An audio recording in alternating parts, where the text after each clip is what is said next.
Boa noite, meu amigo, minha amiga. Seja muito, mas muito bem-vindo a mais um vídeo aqui do nosso humilde canal. Hoje a gente tem matéria muito importante. A gente vai trazer um vídeo aqui revelador para você. E você sabe que a gente não fica enrolando, a gente já começa trazendo as matérias direto para você.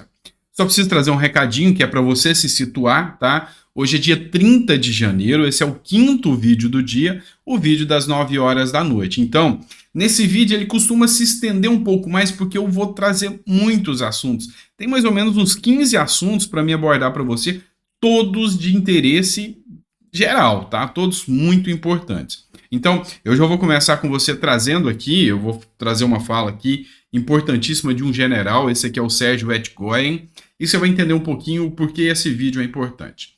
Só antes de eu entrar na explicação e no vídeo, eu vou te trazer um pedido e um recado. O pedido, inscreva-se no canal, vamos lá, a gente está na meta aí de 1.300.000 seguidores. O recado, se o seu interesse é saber um pouco mais também de geopolítica, eu vou deixar na descrição aqui, no primeiro link de comentários, o link do meu canal de geopolítica, tá? Lá a gente vai falar de várias questões sobre o mundo. Por exemplo, agora já tem uma informação de que navios russos estão com intenção de ataque ao Reino Unido, tá? E eu vou explicar lá no vídeo, se você quiser ver, tá convidado, tá bom? Mas bora lá. Vamos entender quem é Sérgio Etgoyen. Sérgio Etgoyen é um general que já foi ministro do GSI. GSI é o Gabinete de Segurança Institucional, tá? Mas não foi nem na gestão Lula, nem na gestão Bolsonaro. Ele foi um ministro da GSI na gestão Temer, Michel Temer. E vamos lembrar que Lula cutucou a onça com a vara curta, mas ao cutucar a onça, ele pegou a ninhada toda. Ele incomodou Alexandre de Moraes, ele incomodou todos os ministros do Temer, e ele incomodou inclusive os seus próprios ministros que votaram pelo impeachment da Dilma. Lembra disso? Pois é. E o general Michel Etgoyen, o Sérgio Etgoyen, perdão, estou misturando ele com o Michel Temer. O Sérgio Etgoyen, ex-ministro do GSI, trouxe esse vídeo. Aqui ele traz uma declaração grave. Ele fala que tanto a Corte Superior como todo o mundo político se uniu fazendo uma colisão em torno de Lula para derrubar Bolsonaro, porque Bolsonaro incomodava o sistema. Tá? E que Lula realmente não vai ser bom para o país, segundo as falas do Sérgio Etgoyen. Você vai assistir esse trecho, aí você tira suas próprias conclusões. Eu só estou reproduzindo o vídeo para você. O segmento político brasileiro deve muito à sociedade brasileira porque cometeu um erro básico. Ou seja, os políticos chegaram à conclusão que o presidente Bolsonaro tinha que ser afastado. Chegou-se a essa conclusão. A justiça, as cortes mais altas também não gostavam dele.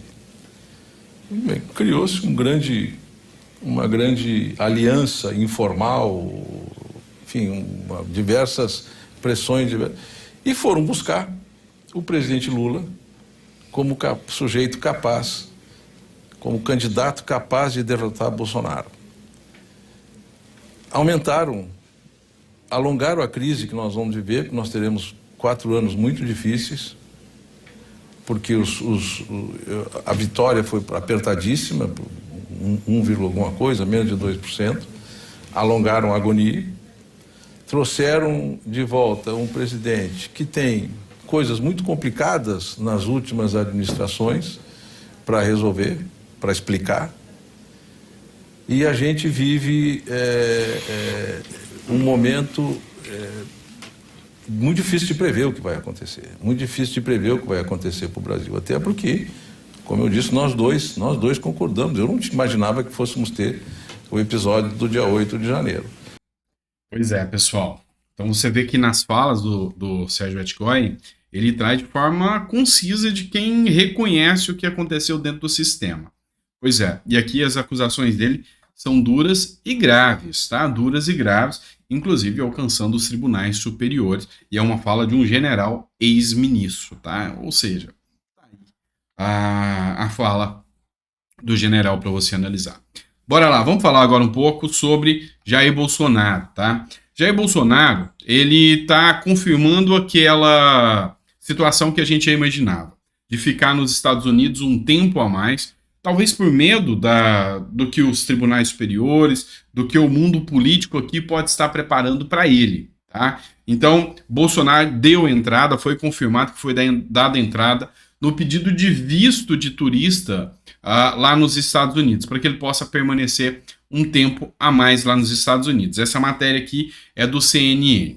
Reitero a você que apoiadores do presidente Bolsonaro, eles começaram a entoar um coro, ou seja, eles mesmos pediram para que Bolsonaro não retorne ao Brasil, não volte ao Brasil e que fique por lá, porque eles temem em perseguição aqui em relação a Bolsonaro. Bora lá, outra coisa importante para vocês, tá? Vamos lá, essa matéria aqui é da Folha de São Paulo. Deputado venezuelano, tá? Diz que Yanomamis desnutridos vieram do seu país para o Brasil.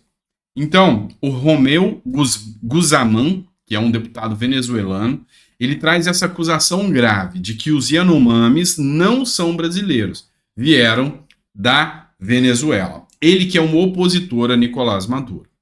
Não só ele, como outros opositores de Maduro estão falando isso, que os Yanomamis estão fugindo do Brasil, da Venezuela para o Brasil, e que isso está ajudando a agravar a crise dos Yanomamis no Brasil. Agora o meu posicionamento sobre isso aqui. Não tem-se nada constatado, se são brasileiros ou se são verdadeiramente venezuelanos. Num país sério, havendo a acusação de um parlamentar de um país vizinho, um país que Lula diz ser respeitador dos direitos humanos, né? O mínimo que o Brasil deveria fazer é abrir uma investigação e não correr atrás de punição conforme vem fazendo, conforme vem tratando de forma totalmente, sabe, de narrativa política e punindo as pessoas sem abrir uma investigação antes. Então, o correto era abrir a investigação, ver a origem, que seja para desmentir o parlamentar venezuelano ou confirmar que realmente são venezuelanos os índios Yanomamis, tá? Então, assim, importante seria essa investigação prévia. Ainda sobre essa questão dos Yanomamis, o Jair Bolsonaro fez uma postagem aqui que eu achei muito interessante.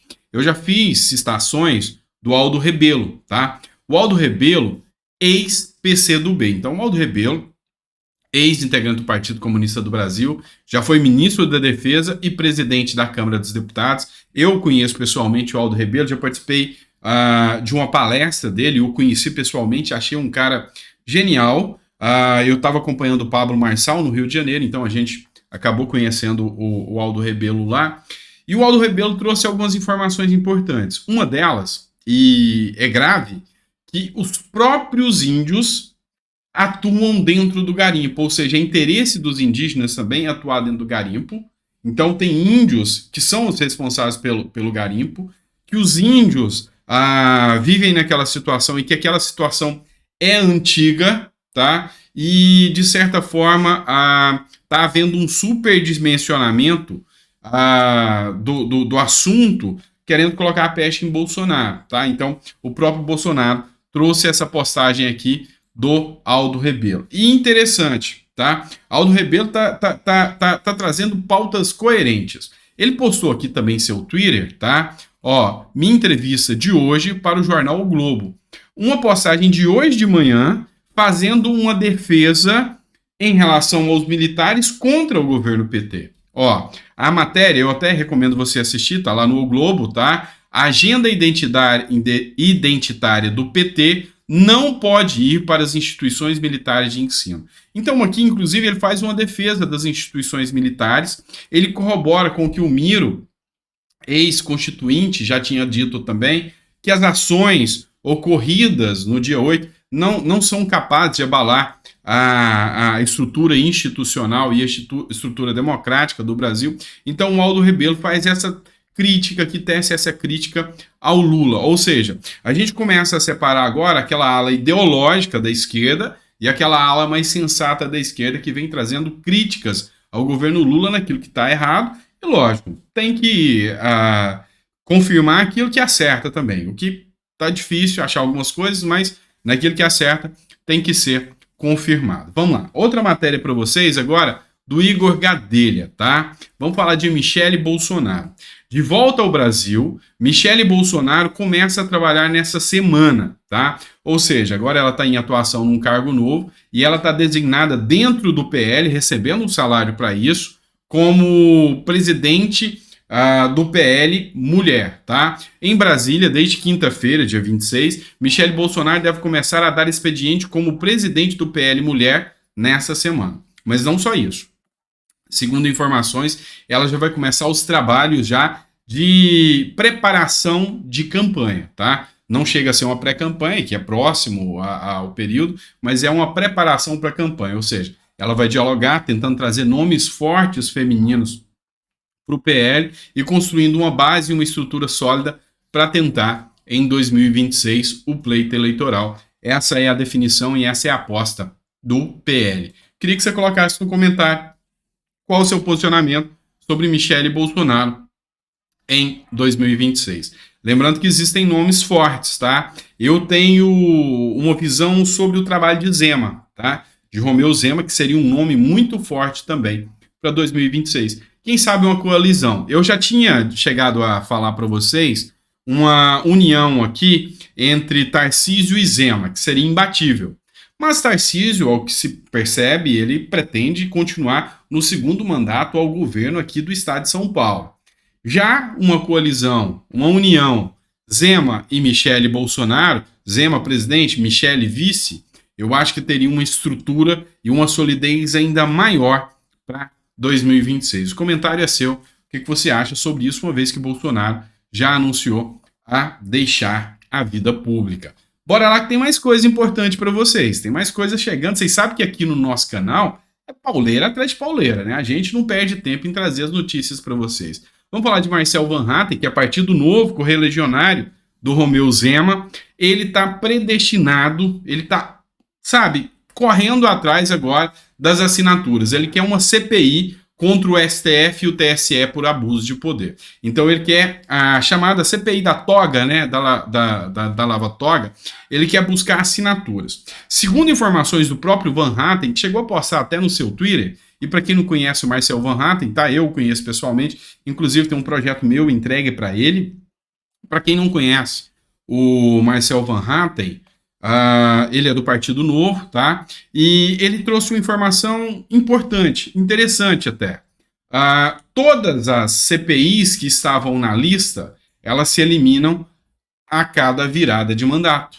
Ou seja, zerou a fila. E se ele for o primeiro a colher assinaturas, a primeira da fila das CPIs será a CPI do abuso de poder pelo STF e TSE. Então você vê que tem parlamentares realmente trabalhando nessas pautas, tá? Então é importante a gente dar nome aos bois aqui para que vocês reconheçam um pouco mais, tá?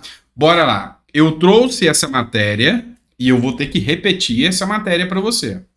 Um vídeo mostra que o comandante da PM preso, tá, que é o Fábio Augusto, atuou para conter os golpistas no dia 8. O que essa matéria prova? Primeiro eu trouxe uma matéria do Metrópolis, depois uma da Folha de São Paulo e agora o Terra. O que essa matéria prova? Tá? Ela prova que ele foi preso injustamente.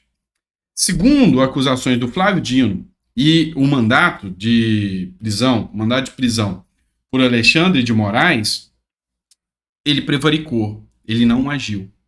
Pelo contrário, ele estava enfrentando e arriscando a sua própria vida. Tá circulando nas redes sociais o vídeo, tá? Para quem quiser assistir o vídeo aí, dá uma pesquisada, talvez na Rede Vizinho, ou aqui mesmo você vai ver o vídeo em que mostra ele enfrentando os manifestantes e mostrando que a prisão dele foi ilegal e injusta. E como que fica a situação agora? Como eu já mostrei para vocês, a gente vive em um Estado democrático de direito. Primeiro se averigua, se constata a situação, e a prisão é a última instância para não prender inocentes.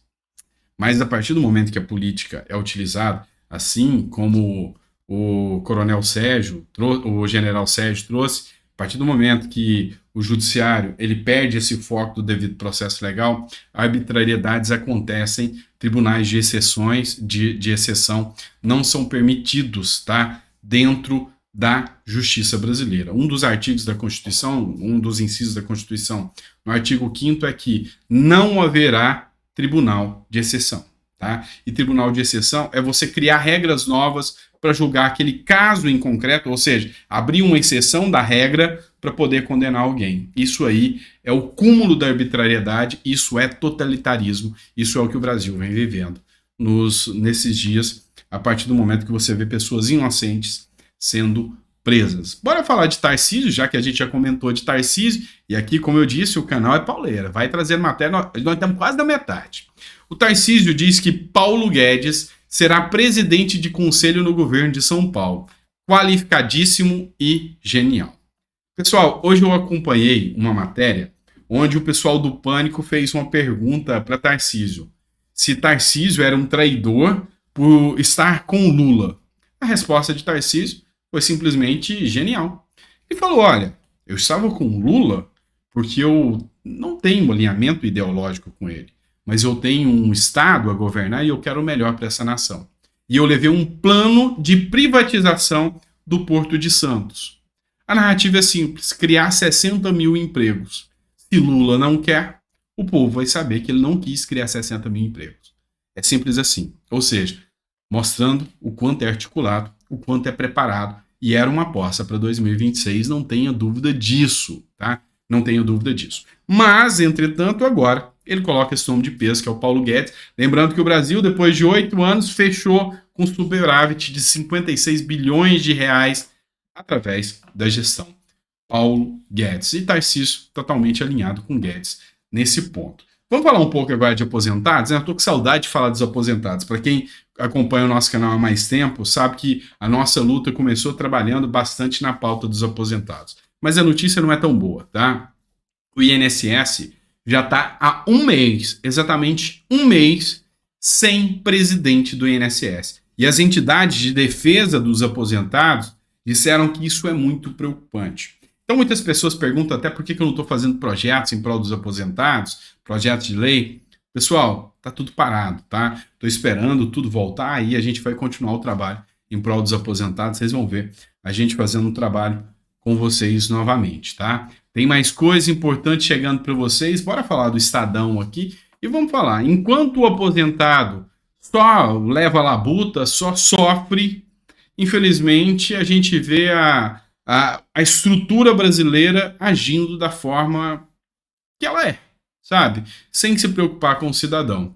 Olha só o que o Estadão traz. Procuradores em férias, folga e também os sindicalistas, aquele que se afasta para exercer função em sindicato, poderão receber até R$11 mil a mais por excesso de trabalho. Pois é, meu amigo, eu te falo uma coisa. Solta na mão dessa galera uma enxada que eles vão ver o que é o excesso de trabalho. O Brasil, infelizmente, tem dessas coisas, né? Podem receber além do teto, tá? Além do teto. E aqui confirma um pouco aquela informação do início do vídeo que o general falou que a gente vai passar por dias difíceis. Pois bem, Valor Econômico, um jornal que eu sigo muito. Para quem não sabe, eu me atenho muito a pautas econômicas. Eu estou terminando, estou no último mês, graças a Deus, do meu mestrado na Universidade de Miami em International Business, ou seja, negócios internacionais e comércio internacional. Então eu estudo muito isso, os efeitos e os reflexos. E quando eu vejo uma notícia como essa, a Philips anuncia demissão de mais de 6 mil funcionários após divulgar um resultado triste no quarto trimestre. Eu estou vendo o tempo todo empresas anunciando a demissão em massa, a retirada de investimentos no Brasil, e isso é preocupante, tá? Isso é grave e a gente tinha que traçar, pelo menos tecer alguns comentários sobre isso. A Philips, infelizmente, demite aí 6 mil funcionários, outras empresas grandes no Brasil também vindo no mesmo sentido, e isso é preocupante demais. Bora lá, vou trazer uma matéria para vocês agora. Brasil 247, tá? O presidente do PL, Valdemar da Costa Neto, quer lançar Braga Neto para a Prefeitura do Rio em 2024. Você está vendo que a política brasileira ela anda muito mais dinâmica e isso se deve às redes sociais. Antigamente, um político ele vencia, ele ficava 2 anos nem aí para o povo e nos últimos 2 anos ele tentava fazer alguma coisinha aparecer para conseguir a eleição. Hoje, com as redes sociais, hoje, com a boa e velha história de relembrar o que eles votaram, de em quem eles votaram, hoje o povo brasileiro é mais antenado. Então, a gente já começa um trabalho pré-campanha de agora. Então, quem é do Rio já tem aí um nome possível aí para 2024, ou seja, já começa a ter os nomes para a eleição municipal. E não se engane, a eleição municipal ela é um alicerce, uma solidez para lançar os deputados. Vamos lembrar que a maioria dos deputados passam por esse pleito, por exemplo, Nicolas Ferreira, tá? Que primeiro foi vereador lá em Belo Horizonte para depois ser o deputado mais bem votado do Brasil, tá? Então, a briga eleitoral já começou e já está a todo vapor. Vamos falar um pouco agora de, sei lá, censura, vamos falar um pouco agora de redes sociais caindo, que é um assunto que chama muita atenção, já que eu citei Nicolas Ferreira, né? Quero trazer para você uma matéria aqui, um Twitter, tá? Do Romero Marchese. Para quem não sabe, o Romero, ele é um deputado estadual, tá? E ele trouxe duras críticas aqui à imprensa brasileira, tá? Não vou estender muito não, mas vou fazer a leitura para você. Um dos meus melhores amigos de infância é repórter de emissora da TV Globo Nacional. Quando fui censurado nas redes sociais, procurei-o para expor o caso e o que acontecia no Brasil. Talvez se interessasse na história como amigo, menos ou mais ou menos, né? Como jornalista, mais. Ou seja, menos como amigo e mais como jornalista. Autossuficiente, desdenhou do caso e da amizade. Não falo sobre pautas que posso cobrir. Tá? Então, ele não quis nem saber por que e quando ele tinha sido censurado. Não percebeu o grau de violência institucional a que o país chegou, em que ameaça a própria profissão, indissociável da expressão. Envenenado pelo ambiente de trabalho, não foi capaz de ouvir um amigo que conhece há mais de 30 anos. Nessa última semana, as censuras que acontecem no país foram objeto de reportagem dos maiores veículos de comunicação do mundo: The New York Times, Wall Street Journal, CNN, a ABC News, Associated Press, etc. Era óbvio, quem tivesse 2 neurônios entenderia o absurdo que aconteceu no Brasil. A grande imprensa brasileira preferiu se enfiar em uma grande lata de lixo, que permanece por lá cada vez com menos audiência, mas com a boca aberta em busca de dinheiro de publicidade do governo do PT. Tem uma coisa que está sendo criticada ultimamente, e agora a esquerda, mídias que antes atacavam o governo Bolsonaro, começaram agora a atacar também, é a questão da censura.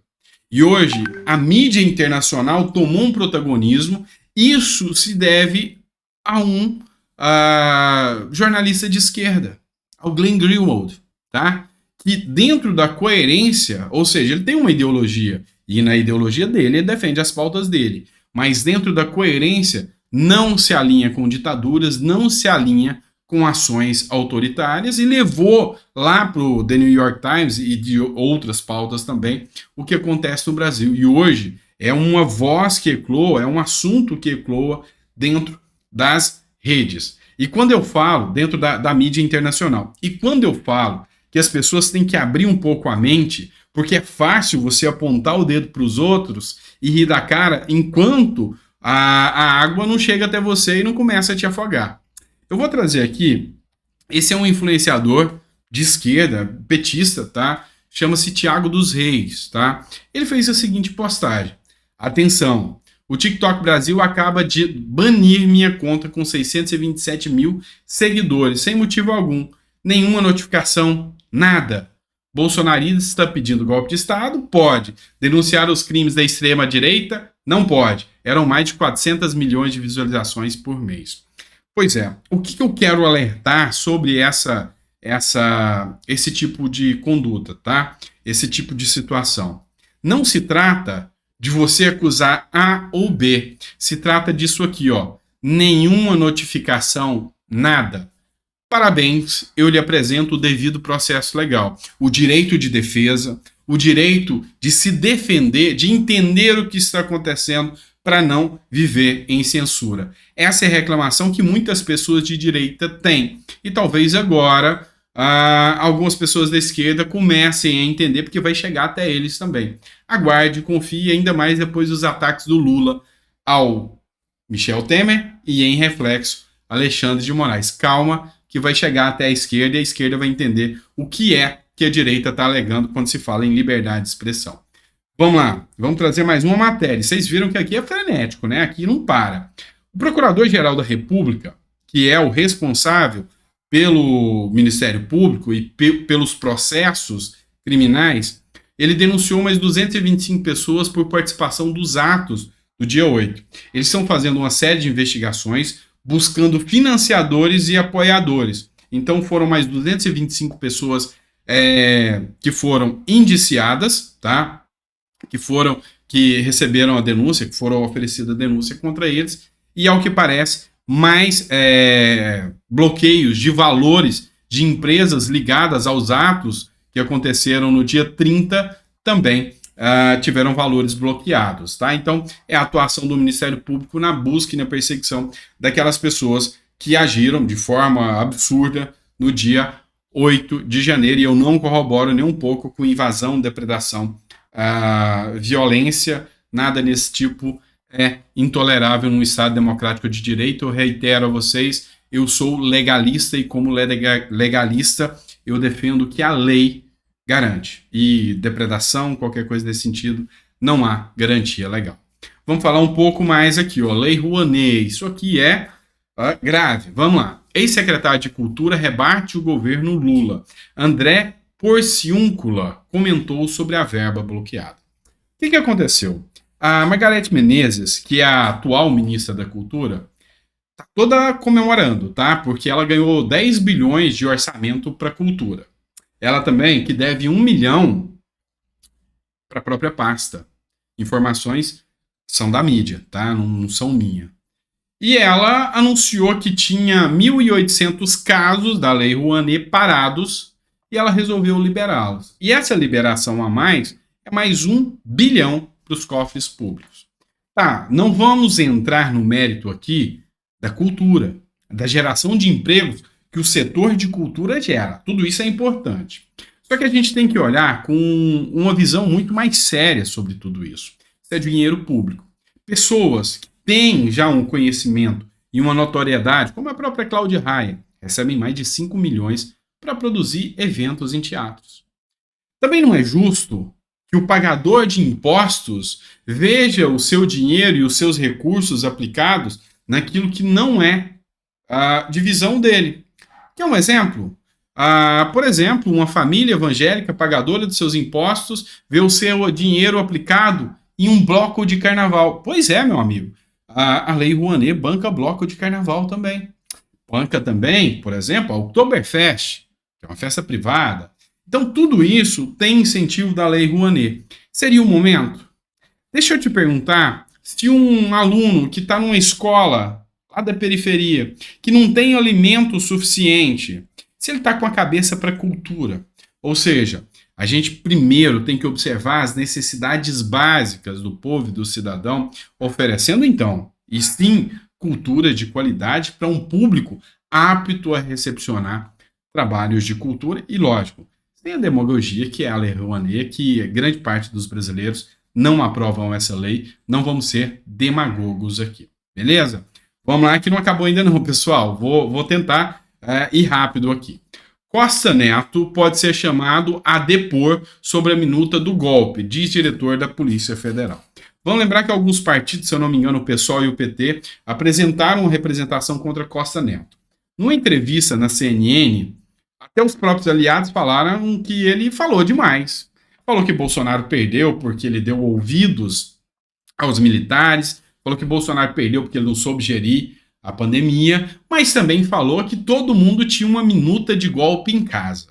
E aí, em função disso, os parlamentares entraram com a denúncia contra ele e, lógico, ele pode ser convidado ou intimado a prestar depoimento sobre qual a narrativa que ele utilizou. Ele fala aqui que, na verdade, não foi nesse sentido que ele quis dizer, foi um sentido figurado, ou seja, que aquele documento não tinha valor nenhum.